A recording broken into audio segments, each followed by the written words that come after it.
Good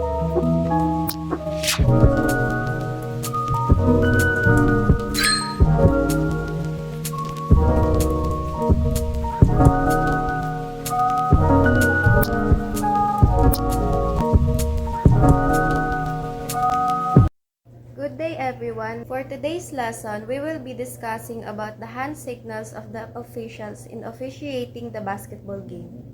Basketball referee signals help to tell the crowd, scorers, table, coaches, and players what is happening on the floor.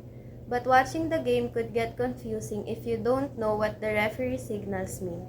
In our discussion, we will take a look at all the different signals referees make throughout a basketball game and explain what they mean.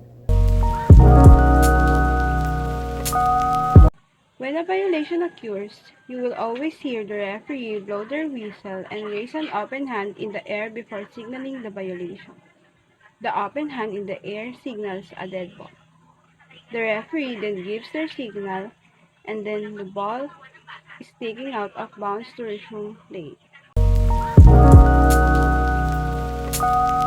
Traveling. When a player illegally moves one or both of their feet, a traveling violation is called. The referee will put both arms in front of their face and move them in a circle to signal a traveling. Double dribble. A double dribble occurs when a player dribbles the ball, picks it up, and then dribbles again. The referee puts both of their hands in front of them with their palms down and alternates moving them up and down to a signal a double dribble has occurred. Carrying the basketball. Basketball refers signal carrying the ball. A carrying violation is called where a player is dribbling the basketball and puts their hand over it then continue dribbling. To signal a carry, the official will use their hands uplift in over from palm up to palm down several times. 3-second violation. Players are only allowed 3 seconds in a paint. A 12 times 16 feet area closest to the basket. If a player is in the paint for more than 3 seconds, the referee will call a 3-second violation. The referee will take 3 fingers, point them down at their side, and then swipe their hand back forward to signal this violation. 5 seconds violation. Basketball referee signals 5 seconds. A team has 5 seconds to throw the ball in bounds when they are taking it out. If they take longer than 5 seconds, the referee will call a 5 seconds violation.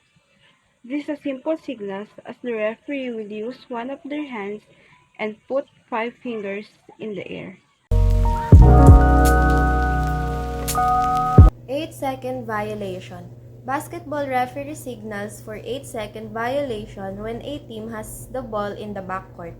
They have 8 seconds to get the ball across the half-court line. If they take longer than the allotted 8 seconds, the referee calls a 8-second violations. Many younger leagues use 10 seconds instead of 8. The referee signals this violation by putting 8 fingers in the air.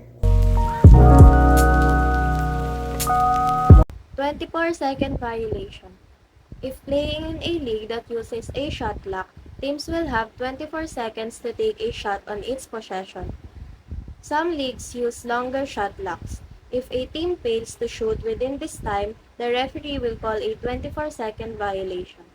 The referee will use one hand to tap the top of their shoulder on the same arm.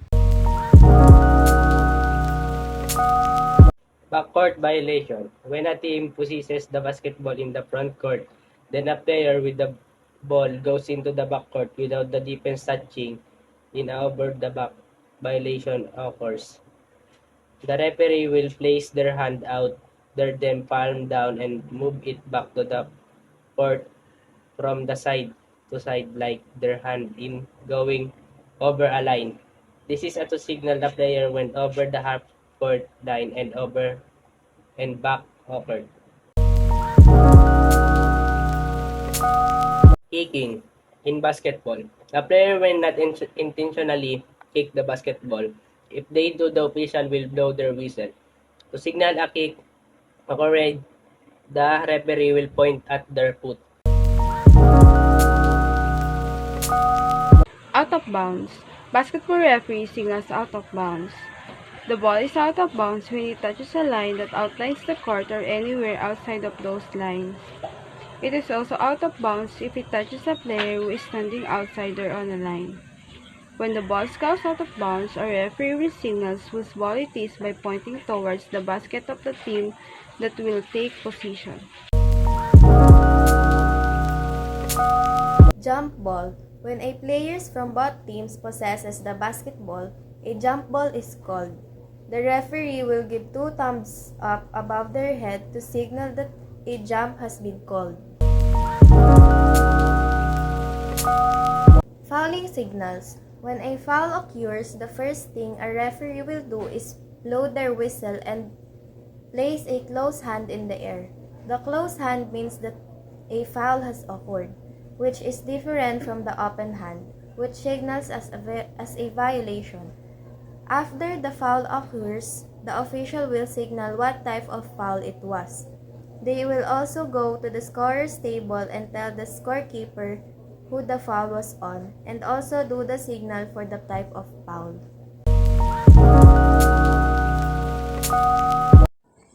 Blocking foul. When a defensive player does not have a legal guarding position and impedance the dribble progress of blocking, foul occurs. The referee signals for blocking placing both hands on their hips. Charging foul. If the defensive player is in a legal guarding position and the offensive player knocks them off their spot, a charging foul is called. This is also called a player control foul. When the referee signals a charging foul, they make a fist with one hand and punch the open palm of their other hand. Hand-checking foul. Defensive players are not allowed to limit ball handlers' ability to move with their hands. In the defender, those limit the movement with their hands. A hand-checking foul occurred. For this signal, the referee will chop one hand across the opposite wrist. Holding foul. In basketball, you are not allowed to grab another player by the jersey or any of their body parts. If this happens, a holding foul is called.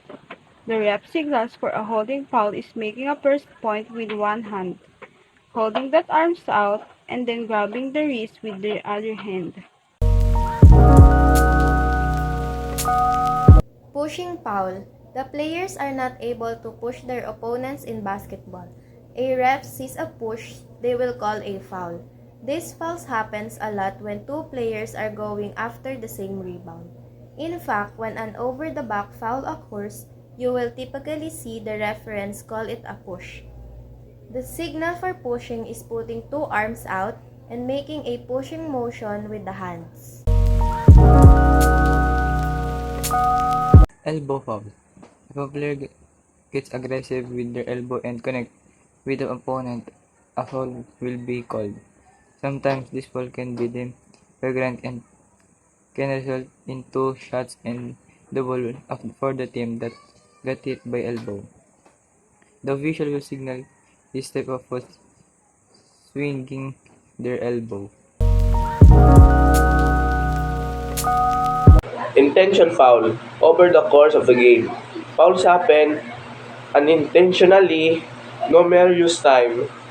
However, if the referee thinks a foul was done purposely or with malicious instead, then you call the international foul. And the international foul result in the 2 shot for the offensive team in the ball. The signal for intention foul is to put the both arms in the air of making an X with them. Technical foul. If referees feels like a coach or a player is not conducting themselves properly or having unsportsmanlike behavior, they can call technical foul. This foul also result in 2 shots plus the basketball. The signal for a technical foul is talking both hands and make dirty with them. Referee holds the basketball during a game. Other hand signals to know. Sometimes referees will make signals that don't indicate a violation or a foul has occurred. Substitution. When teams want to exchange an on-court player with someone on the bench, the coach asks for a substitution. At the next dead ball, the referee signals the substitution by making an X with their arms.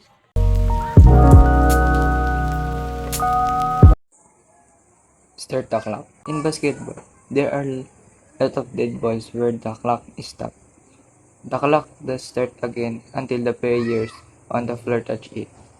Instead of the timekeeper making a judgment of when to stop the clock, they lock their referee signal to start. The ref will have their hand in the air until time to start the clock.